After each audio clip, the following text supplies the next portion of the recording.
Hi, thank you for tuning into CMTEQ channel in this series of video about components of an electrical substation. So if this is the first time you're watching, there are plenty more tutorial for you to watch to catch up. Now, in this particular one, you're going to discover two more important components that are found in an electrical substation. That are namely the isolator or disconnector switch and the earth switch. Now, these two, they go very much together. Now, if I may ask you a question right now, if you walk into a substation or you just passing by, will you be able to recognize what is an isolator or an earth switch?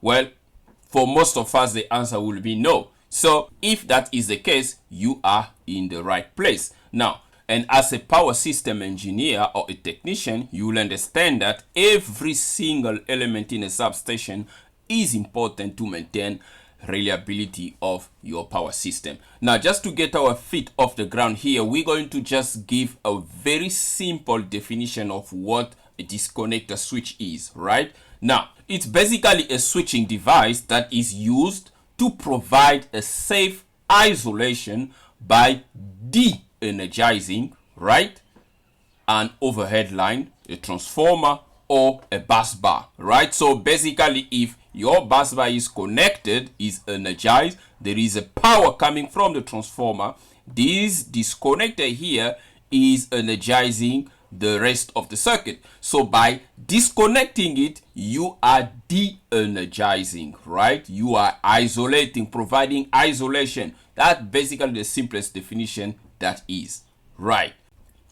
Now, as per the location where these disconnectors are found in a substation, you just have to look at the definition, right? It is designed to provide isolation to de-energize equipment, bus bars, power transformers, or your line. So, which means those guys here must be connected in between, right? So, it can be, as you can see here, you got a transformer here, so this disconnector is connected right after the transformer or on the input of the transformer. Then you're going to have another disconnector after the transformer so that it can de-energize or disconnect on either side of the circuit. So that is where you're going to find it. If you walk onto a substation, you should look at these devices that look like this on particular substations equipment, mainly transformers and your bus bars. Now, here is a very simple question. Why use a disconnector switch to de-energize entire sections of a substation? That's a very simple question, straightforward. The simple answer is for maintenance purpose, right? You're not going to allow your electrical substation technician to work under energized substation equipment. This is why disconnector must be used to disconnect the entire section while the equipment is being serviced. As you can see in this animation here, disconnector switches are being disconnected so that the equipment can be serviced. As you can see here, using disconnector to basically break two sections of the bus bar in a substation, right? Now, moving on, the type of disconnector used in power system really depend on the substation layout, the design, and the special constraint. Obviously, how big your substation is, then you can fit in as big as a disconnector as you want. As you can see here, we've got an example of the center break disconnector because this is where the contact is. So these two will rotate and the disconnector will break. Now, the disconnector, they come in all forms, right? And the level or the voltage magnitude in which they have to disconnect also will define how the disconnector should design, right? Now, at a lower voltage disconnector, we've got a rotating center post disconnector that usually come in two types. Okay, so you got either the rocker type and you also got a single rotating type. Okay, and these type of disconnector are really, you'll find them on low voltage substation on your 11 kilovolt substations, right? Now you also have the double end rotating center post. Now these usually are for your high voltage system. So you got a vertical break, okay, that will break vertically, and you also got the double break obviously, and the knee type disconnector that will break like forming like a knee, okay, a bent almost like a knee, and a pantograph disconnector. Now all these type of disconnector obviously they find a place in a right application on your substation. Now this particular animation is for the center type disconnector, right? As you can see, the center here will disconnect to basically separate the two ends of the circuit.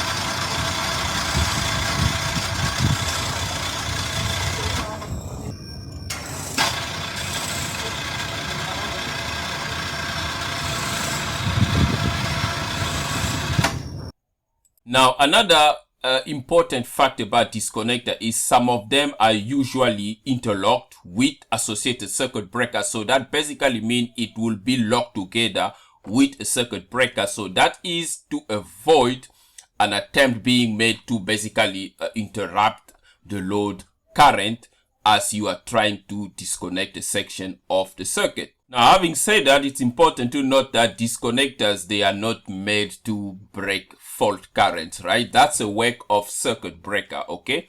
But however, you can have design of disconnectors that can actually be able to break also fault current, but we are now moving into expensive type of disconnectors that usually you cannot defend the expenses of buying such a disconnector, while you can actually have a circuit breaker installed or some other circuit like circuit switches installed. Now, before we talked about how disconnectors are operated, if you find this tutorial useful, please make sure you give it a thumbs up and also subscribe to CMTEQ channel so that you stay up to date with components of an electrical substation's upcoming tutorial. Now, a very important aspect of a disconnector is that they always associated with an interlocked circuit breaker, right? Now, that is so that you don't come into a situation where, like we said earlier, you break a high load current that can cause a lot of problems, okay? This is why a switching sequence is very important, right? The opening sequence of disconnector is that you first break the circuit breaker, okay? And then you disconnect the disconnector, okay? And closing also should follow the same sequence if there is no interlock circuit breaker that is associated with that particular. Now, the next animation here is a situation where people fail to follow the procedures, and the next thing that unfolded is a catastrophe at a substation.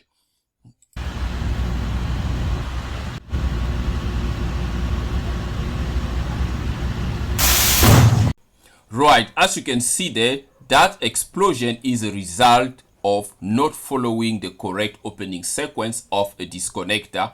A wrong maneuver will result in a giant catastrophe, as you can see right there. So you don't want to be close by when something like that happens. Now, another important aspect is that you can see that the disconnector is being operated manually, right? So with a lever or a handle that is being rotated to basically open the disconnector. Now, this tells you that you have to be in place to open a disconnector, but you also have disconnector that can be operated remotely, whereby you can install a motor that can be controlled remotely, obviously with an embedded system application, where you can just send an instruction to basically operate a motor and open the disconnector without anyone being nearby to witness if something goes very horribly wrong. Right, now before we switch gear, please drop a comment below in the comment section and tell us what are the most widely used disconnector in an electrical substation. So if you walk right into an electrical substation, you're going to find a disconnector, and if you walk in a few of them, you're going to find many similar type of disconnector are being used. And please let us know in the comment section which are the type of disconnector mostly found in an electrical substation. Now, before we end this tutorial, let's briefly talk about the earth switch. Now, the earth switch, just like the disconnector or the circuit breaker that are interlocked with some of the disconnector, you also find a similar scenario where the earth switch is interlocked with the disconnector and they are all together mounted on the same base frame of a disconnector, as you can see here. Now, if someone asks you what is an earth switch, right? How can we define an earth switch in a very simplest way, right? So a simple definition of an earth switch is basically there to provide protection. It provides a secure connection between the equipment, right, and the earth. Okay, that is basically to ground it, a solid ground, right? And this will serve the purpose of protecting both you, the electrical technician or the engineer working on the equipment, and the equipment itself, by neutralizing any residual energy or current that might still be hanging on the equipment frame to the ground, so that prevents you from shock or any electrical equipment damage. So that's basically, right, that's a simple definition of an earth switch, just to protect you, right? Provide an electrical path for the current down to earth and neutralize residual current. So that's basically it for this tutorial. I hope you find it very useful, and if so, please don't forget to give it a thumbs up and subscribe to CMTEQ channel, and stay tuned for more upcoming tutorial on components of an electrical substation. Until next time, cheers.